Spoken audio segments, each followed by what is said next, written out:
Hello dear students, कैसे हैं आप लोग? Hope you are well. मैं जन्मेश त्यागी आपका वेलकम करता हूं प्रैप शोर पे, जो कि बेस्ट चैनल है फॉर वन डे एग्जामिनेशंस। सो हम बेसिकली प्रीवियस वीडियोस में किस पे वर्क कर रहे थे? कॉमन एरर्स पे। वही कॉमन एरर्स हमें आज भी इस पर्टिकुलर वीडियो में लेनी है। तो शुरू करते हैं without getting late common errors को। सबसे पहली कॉमन एरर हम यहां पे देखते हैं, Ramesh Ramesh including his friends are going to challenge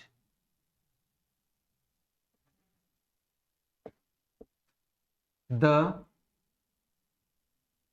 fierce wrestler. No error. अब जरा इस पूरे सेंटेंस को हम डिवाइड कर लेते हैं। Part number A, Ramesh including his friends, ये हमारा पार्ट ए बनेगा। Are going to challenge part B बनेगा। द फियर्स रेसलर पार्ट हमारा सी बनेगा। And this would be the part D. तो एबीसीडी चार पार्ट में हमने इसको डिवाइड कर लिया है। अब गाइस आपको देखना है कि अगर हम इस पूरे सेंटेंस को देख, क्या इसमें कहीं हमें कॉमन एरर दिखाई देती है? क्या आप डिटेक्ट कर सकते हैं? तो जरा कोशिश कीजिए कि किस पार्ट में हमारी एरर यहां पे बन सकती है। अब आप पूरे ध्यान से देखो। अगर मैं शुरुआत करूं रमेश इंक्लूडिंग हिज फ्रेंड्स, तो गाइज हमें एक बात यहां पे देखी कि इंक्लूडिंग ऐसा वर्ड है, ऐसा कंजंक्शन है जो दो सब्जेक्ट को जोड़ रहा है, number one, number two. Rule ये कहता है कि अगर इंक्लूडिंग से हमारे दो सब्जेक्ट जुड़ते हैं तो हमेशा पहले वाले सब्जेक्ट के अकॉर्डिंग आपकी वर्ब आएगी। तो Ramesh including his friends is going, क्या बनेगा हमारा यहां पे? Is going. यानी बेसिकली ये क्वेश्चन जो हमारा बना वो कहां से है? सिंटेक्स से। ये सिंटेक्स का क्वेश्चन है जिसका मीन्स है सब्जेक्ट प्लस वर्ब का कॉन्कॉर्ड या एग्रीमेंट, कि भाई वर्ब सब्जेक्ट को एग्री करती भी है या फिर नहीं करती है। तो हमारी गलती कहां पे है? पार्ट बी में। तो आंसर हमारा यहां पे पार्ट बी बनेगा, कॉमन एरर्स। अब हम आते हैं क्वेश्चन नंबर नेक्स्ट पे।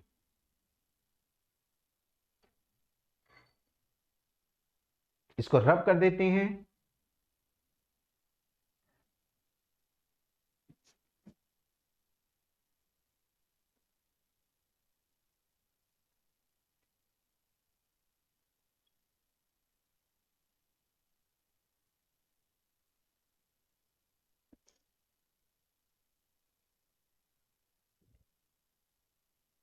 अगला क्वेश्चन हमारा है, the leader and the villagers, the leader and the villagers is having a meeting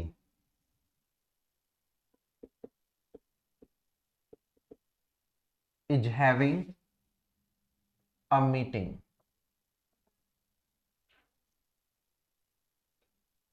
about the various development activities, about the various development activities. Then we would be writing no error. तो जरा हम इस पूरे sentence को divide कर लेते हैं कुछ पार्ट में। The leader and the villagers is having, the leaders and the villagers part A बन गया हमारा। Is having a meeting part B, और ये हमारा बनेगा guys part C. This would be the part D. तो ये हमारे चार पार्ट यहां पे बने हैं। अब जरा बहुत ध्यान से देखो, क्या किसी पार्ट में आपको एरर डिटेक्ट हो रही है? क्या फाइंड आउट कर सकते हैं या फिर नहीं फाइंड आउट कर सकते हैं? Let me tell you. अगर हम इस पूरे सेंटेंस को ध्यान से देखें, the leader and the villager, guys हम एक बात देख रहे हैं कि एंड से हमारे यहां पे दो सब्जेक्ट जुड़े हैं, नंबर 1 लीडर, नंबर 2 विलेजर्स। और अगर एंड से दो सब्जेक्ट इस तरह से जुड़े हों, दो नाउन जुड़े हों, पहले वाले के पीछे आर्टिकल द क्या बनाता है इसको, अलग पर्सन। द लीडर का मीन से लीडर अलग हो गया। अब हमने विलेजर्स के पहले भी आर्टिकल द लगा दिए, अलग हो गया, यानी कि एक आइडेंटिटी ये, दूसरी ये, यानी कि वन सब्जेक्ट टू, ये दो सब्जेक्ट बन गए। तो अगर मैं कहता हूं द लीडर, लीडर अलग हुए, विलेजर्स अलग हो गए, तो कभी भी हम इनके साथ में जो वर्ब है वो इज नहीं लगाएंगे। क्या आएगी हमारी, 100% यहां पे प्लूरल वर्ब का यूज करेंगे। यानी अगर मैं आपको इसका रूल बताऊं तो वो क्या बनेगा, एंड से अगर हम कभी भी दो नाउन्स को जोड़ते हैं, नाउन और नाउन, है ना, और एक के पीछे आर्टिकल, आर्टिकल ए या आर्टिकल द लगाते हैं, तो गाइज हम यहां पे सिंगुलर वर्ब भी लगाएंगे।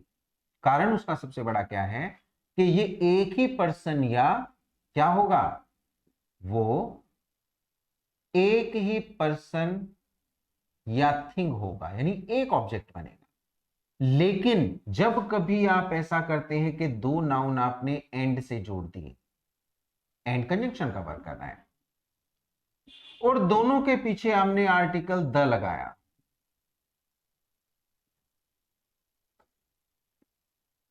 लाइक दिस, एंड से जुड़े लाइक दिस, अब ये दोनों के दोनों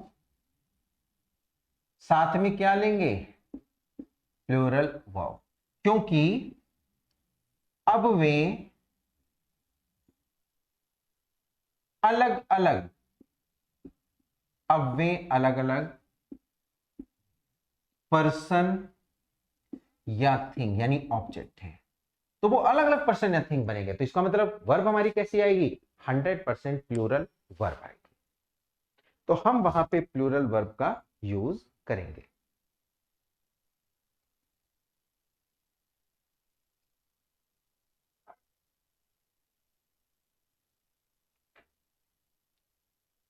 जरा इस सेंटेंस को मिटा देते हैं, हमें पता चल गया, इसको हम स्टार में रखेंगे, क्योंकि इसी तरह से हम आने वाली एरर्स को डिटेक्ट करते हैं। आंसर हमारा क्या बनेगा, आंसर वुड बी बी, क्योंकि इच की जगह हमें प्लूरल वर्ब आर लगानी है। अब हम इसको मिटा देते हैं।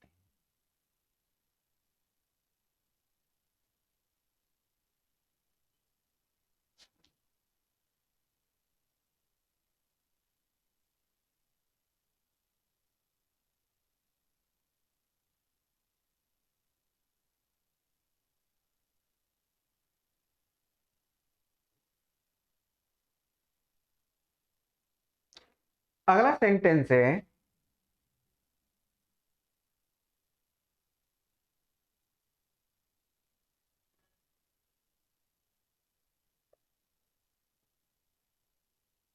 a 5 members committee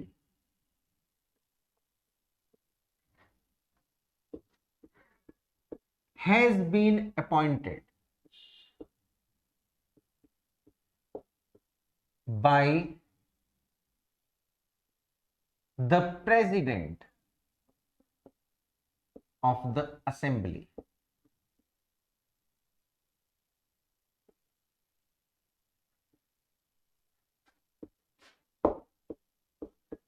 Then we would be writing no error. तो चार पार्ट हमारे बने, a 5 members committee, this would be the part A, has been appointed by would be the part B, by the president of the assembly part C, और ये हमारा क्या बनेगा, part D, ये हमारा पार्ट D होगा। अब अगर गाइस हम पूरे सेंटेंस को ध्यान से देखें तो देखो क्या किसी पार्ट में आपको एरर यहां पे मिलती है, आप डिटेक्ट कर सकते हैं। तो चलिए बात करते हैं। A 5 members committee has been appointed, भाई ये बात तो हमें समझ में आ गई कि 5 members कमेटी हैज लिखा है, सही है, कमेटी सिंगुलर होती है, been appointed by the president of the assembly. लेकिन ये जो एक्सप्रेशन यहाँ पे 5 members कमेटी, हमें पता है कि भाई ये जो मेंबर्स लिखा है ये गलत है, क्योंकि इसके पहले कोई नंबर न्यूमेरल है और इसके बाद में कोई यहां पे नाउन है, यानी ये मेंबर एस नहीं बल्कि मेंबर बनेगा only numeral then member and then noun. तो सेंटेंस हमारा क्या बना, अ 5 मेंबर कमेटी, राइट, क्योंकि ये कैसा वर्क करेगा, एक एडजेक्टिव का वर्क करेगा और ये कभी भी प्लूरल नहीं बनता। तो बेसिकली अगर मैं कहूं तो ये क्वेश्चन हमारा बेसिकली हम कहां पढ़ते हैं, इन एक्सप्रेशंस को हम कहां पढ़ते हैं, नाउन के अंडर। तो ये हमारा स्टार बनेगा और आंसर हमारा क्या बन जाएगा यहाँ पे, ए, क्योंकि ए पार्ट में ही हम एरर को डिटेक्ट कर पा रहे हैं। Now we come to the question number next.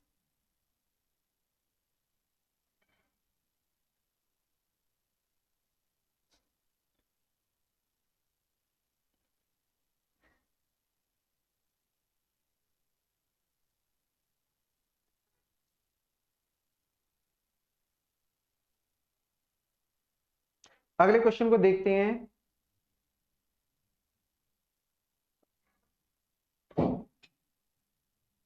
Every word and every line of every word and every line in the poems of Wordsworth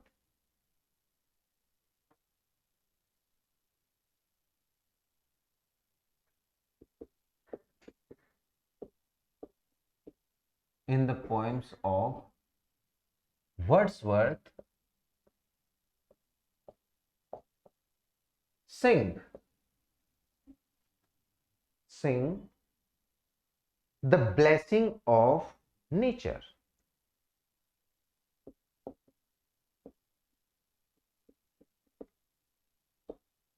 Blessing of nature. And then we would be writing here no error.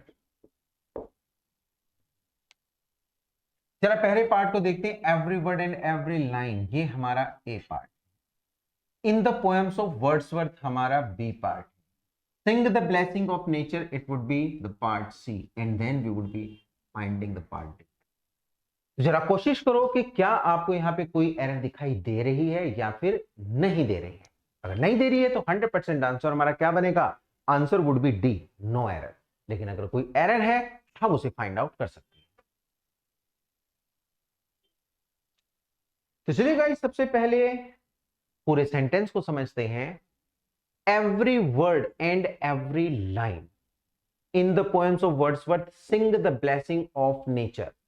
भाई अगर मैं ये कहूं आपको कि every word and every line in the poems of Wordsworth, ये बच्चों यहां पे सब्जेक्ट का काम कर रहा है और फिर इसके साथ में वर्ब है सिंग, है ना। मैं आपको बता दूं यहां पे, अब इसके रूल की बात करते हैं स्टार लगा के। अगर बच्चों कभी भी दो हमारे नाउन एंड से जुड़े हों, लाइक दिस, भाई हम कहते हैं poem and poem, nature and nature, है ना, एंड से जुड़े हैं, और इनके पहले हमने क्या लगाया, every noun and every bird and animal, ऐसे कह दो। या फिर गाइस मैं कहूं आपको तो कैसी वर्ब कैसी आएगी, सिंगुलर।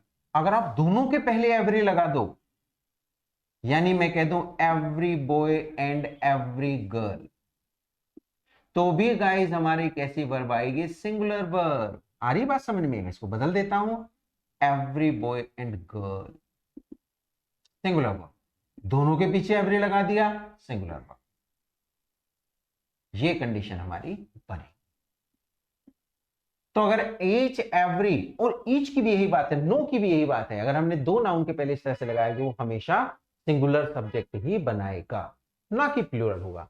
तो आंसर हमारा क्या बन जाएगा, every word and every line in the poems of Wordsworth. Sing नहीं गाइस, सिंग्स आएगा, क्योंकि हमें ये भी रूल पता है कि किसी वर्ब में अगर हम एस को जोड़ते हैं तो वो प्लूरल वर्ब बन जाती है, सिंगुलर वर्ब बन जाती है। और अगर हम किसी नाउन में एस को जोड़ते हैं तो इसके अपोजिट क्या बनता है, प्लूरल नाउन बनता है। ये कहानी है, ये हम 2-3 बार देख चुके हैं ऑलरेडी।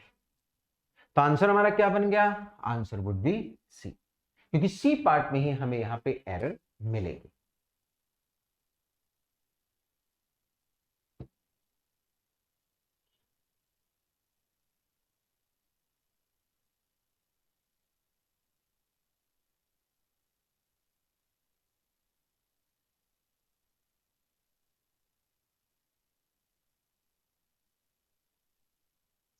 अगले क्वेश्चन की बात करते हैं और इसको हम रिमूव कर देते हैं।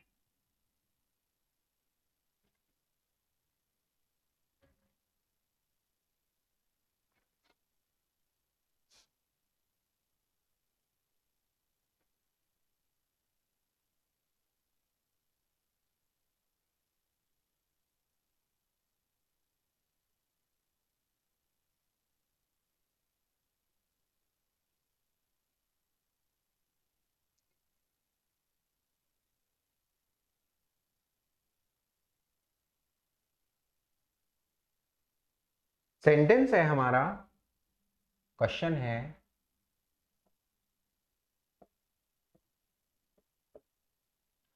आई would also like help you,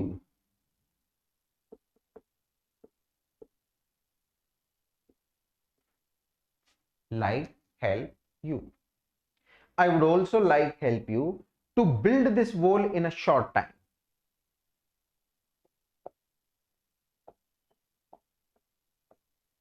To build this wall in a short time. Then we would be writing no error. जरा डिवाइड करते हैं इन पार्ट्स को।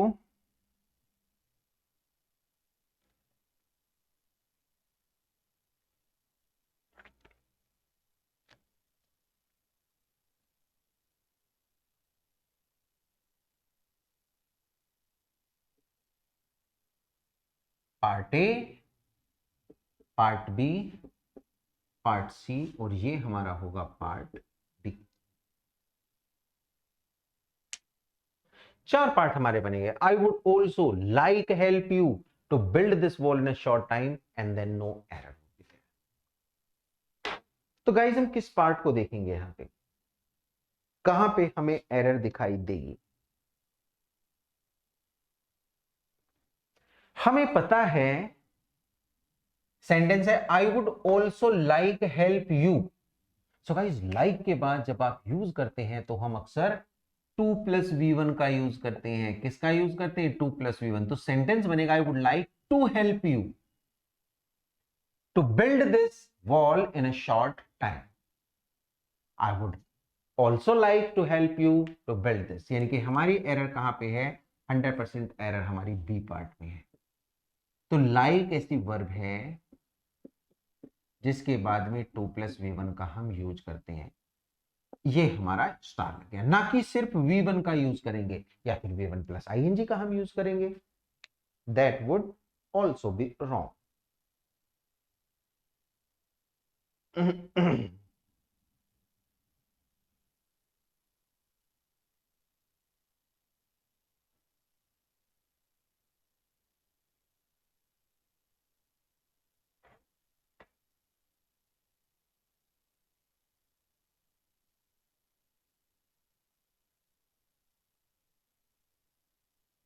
जरा इसको रब करते हैं और अगले क्वेश्चन पे हम आते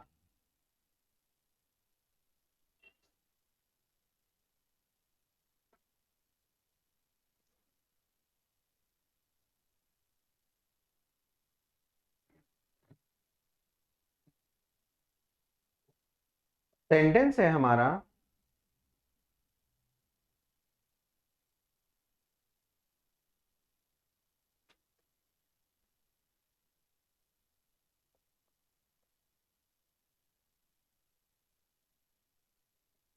daughters in laws are still tortured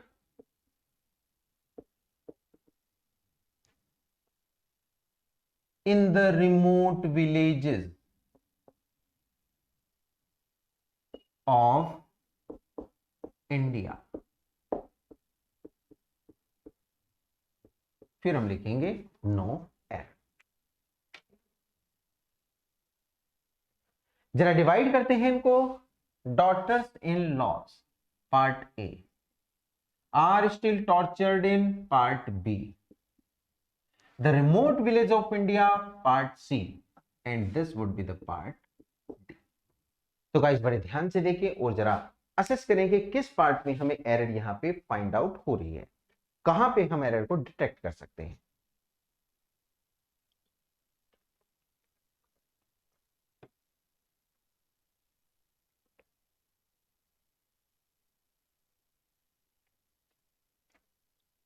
तो लिखा क्या है, डॉटर्स इन लॉज, बहुएं।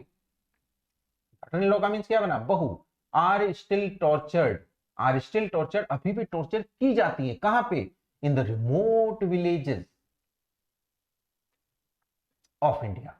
यानी रिमोट का मतलब है दूर दराज के जो गांव है इंडिया में, उनमें ऐसा काम, यानी रूरल एरियाज में ऐसी कंडीशन आज भी बनती है। तो क्या ये हमारा सेंटेंस सही है या फिर रॉन्ग है। अब जरा बच्चों मैं आपको बताता हूं यहां पे कंपाउंड सेंटेंस के बारे में। Compound sentence, basically compound sentence क्या होता है, ये एक से ज्यादा वर्ड से मिलकर बना होता है। जैसे भी डॉटर, डॉटर का मीन्स क्या है, लड़की। लेकिन अगर मैं डॉटर इन लॉ की बात करूं तो ये क्या होती है, बहू, है ना। नया नाम बन गया, मदर इन लॉ, सास, है ना। मदर का मीन्स है मां, लेकिन मदर इन लॉ सास बनेगी। फादर, पिता, फादर इन लॉ ससुर। तो ये डॉटर इन लॉ बना हमारा। अगर मुझे कभी भी ये कहना है कि बहू का, यानी कि पॉजिटिव केस यहां पे बनाना है, तो मैं कैसे कहूंगा, डॉटर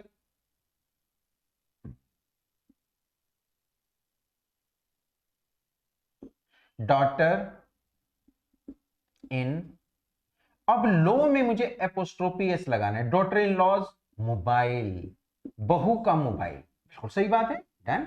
लेकिन बच्चों अगर मुझे कहना है एक डॉटर इन लॉ, एक बहू, और मैं कहूं कि 5 बहुएं, तो हम कैसे कहेंगे, तो हम कहेंगे 5 डॉटर, नहीं डॉटर्स बनेगा, और वो भी क्या, इन लॉ।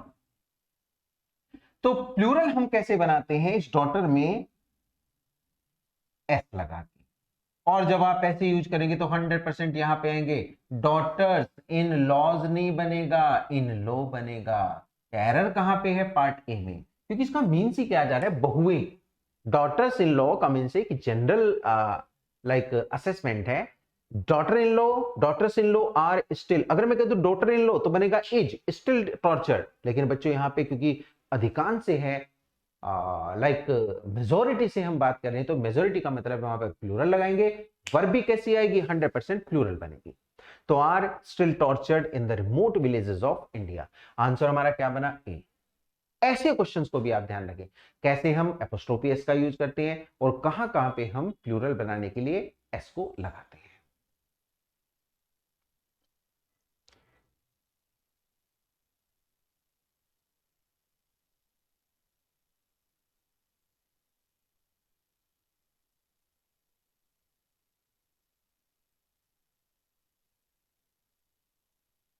हम जरा इसको रब कर देते हैं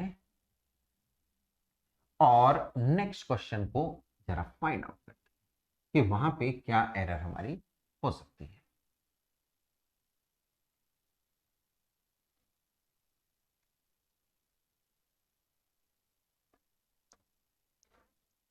क्वेश्चन बना हमारा,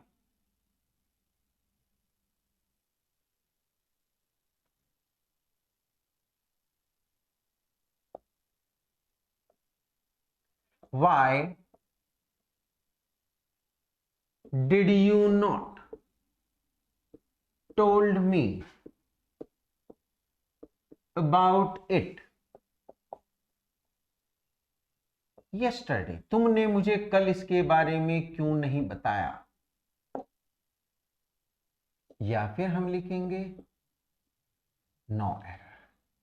तो जरा डिवाइड करते हैं, why did you not, part A, told me about part B, it yesterday part C, and no error would be part D. तो ये चार हमारे यहां पे गाइस पार्ट्स बने। अब आप जरा ध्यान से देखो और मुझे बताओ, क्या किसी पार्ट में आपको एरर मिल रही है या फिर एरर आप डिटेक्ट नहीं कर पा रहे हैं? अब तो आपको डिटेक्ट करना चाहिए। सेंटेंस किस में है? सेंटेंस हमारा है पास्ट इंडेफिनिट में, यस्टरडे का यूज हुआ है। तो अगर मैं कहूं कि व्हाई डिड, अब देखो WH वर्ड हमारा, जो ये WH वर्ड है, इस WH वर्ड के बाद में हमने हेल्पिंग वर्ब का, तो भी सही होगा, फिर सब्जेक्ट आ गया, व्हाई डिड यू नोट। लेकिन गाइस आपको पता होना चाहिए कि जब कभी भी हम डिड का यूज करते हैं, हम डू का यूज करते हैं, हम डज का यूज करते हैं, तो उनके साथ में नोट के बाद हम V2 नहीं, हमेशा V1 लगाते हैं। यानी अगर हम प्रेजेंट इंडेफिनिट या पास्ट इंडेफिनिट की बात करें तो उनमें नेगेटिव सेंटेंसेस में हमेशा डू डज के साथ में वर्ब की फर्स्ट फॉर्म ही आती है। V2 या V3 हम लगा ही नहीं सकते, that would be wrong. So why did you not, told नहीं गाइस, क्या बनेगा? Tell. Why did you not tell me about it yesterday, तुमने कल ही मुझे इसके बारे में क्यों नहीं बताया? मींस आंसर हम क्या रखेंगे यहां पे? Answer would be B. So ये बी हमारा आंसर यहां पे बनेगा। Right guys?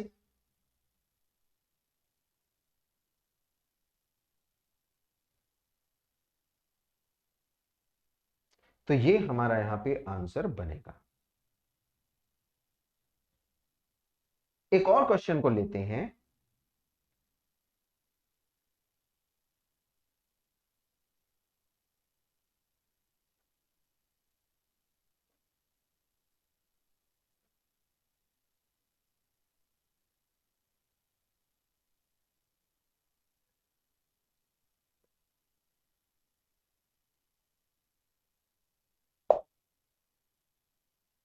सेंटेंस है हमारा,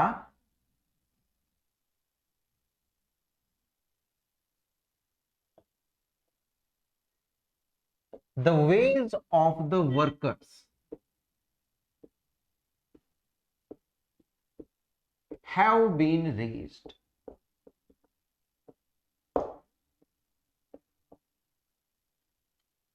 तो गाइस इसको जरा डिवाइड कर लेते हैं। Wage of the workers, the wage part A of the workers part B, have been raised part C, and then no error would be the part D. क्या किसी पार्ट में आपको एरर यहां पे डिटेक्ट हो रही है? क्या आप ढूंढ पा रहे हैं या फिर बच्चों आप नहीं ढूंढ पा रहे हैं? जरा आंसर कीजिए। तो बड़े ध्यान से देखो, ये जो वर्ड यहां पे लिखा है द वेज, ये गाइस हमारा गलत है। एक्चुअली वेजेस वर्ड होता है, क्या होता है? वेजेस। इसी वेजेस सेम वर्ड है, इसके दो मीनिंग है। पहला मीनिंग है रिजल्ट, आउटकम, परिणाम। और जब जब ये आउटकम या परिणाम है तो बच्चों ये हमेशा सिंगुलर है, तो कैसी वर्ब आएगी? सिंगुलर। लेकिन जब जब इसका मीन्स रिम्यूनरेशन से होता है, रिम्यूनरेशन यानी पारिश्रमिक, पारिश्रमिक, तब हम इसके साथ में कैसी वर्ब लगाते हैं? हम गाइस प्लूरल वर्ब लगाते हैं। हरी बात समझ में आपको? यानी अगर मैं एक सेंटेंस देखूं बाइबल से, तो सेंटेंस बनता है the wages of sin is death. ये वहीं से लिया गया है। इसका मतलब है पाप का परिणाम मृत्यु है। वर्ब किसके अकॉर्डिंग आई? वेजेस के अकॉर्डिंग। लेकिन गाइस अगर मैं नीचे की बात करूं, हर वेज इज लो, ये बिल्कुल गलत है। उसकी वेज कम है, वेजेस बनेगा और वो भी क्या बनेगा? आर लो। उसकी पारिश्रमिक, उसका पारिश्रमिक कम है। तो हम यहां पे क्या लगाएंगे? The wages. यहां पे गलती है, आंसर हमारा क्या बनेगा? ए। यानी अगर हम देखें तो हम नाउन के अकॉर्डिंग इसको सही कर सकते हैं। यानी गाइस इस सेंटेंस में हमारा जो बनेगा वो वेजेस के ऊपर क्वेश्चन हमारा बनेगा। तो आंसर हम क्या रखेंगे? ए। सो आज के इस लेक्चर में हम इतना ही वर्क करेंगे। मिलते हैं आपसे नेक्स्ट लेक्चर में, तब तक आप इसको लाइक करें, शेयर करें, सब्सक्राइब करें। Thank you so much students.